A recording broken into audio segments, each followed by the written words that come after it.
মাধবপুরে নারী উদ্যোক্তাদের বিকাশে জাতীয় মহিলা সংস্থার ভাতা প্রদান ও প্রদর্শনী। মাধবপুর প্রতিনিধির ভিডিও চিত্রে বিস্তারিত। আপনারা দেখছেন বাংলার খবর 24। বাংলার খবরে আপনার প্রতিষ্ঠানের বিজ্ঞাপন দিন। আপনার প্রতিষ্ঠানের কথা পৌঁছে যাক বাংলার ঘরে ঘরে।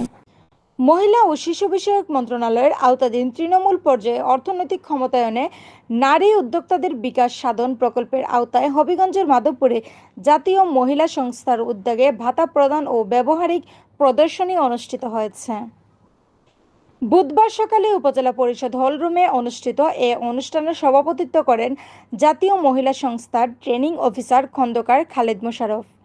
প্রধান অতিথি হিসেবে উপস্থিত ছিলেন মাধবপুর উপজেলা নির্বাহী কর্মকর্তা ইউএনও জাহিদ বিন কাশেম।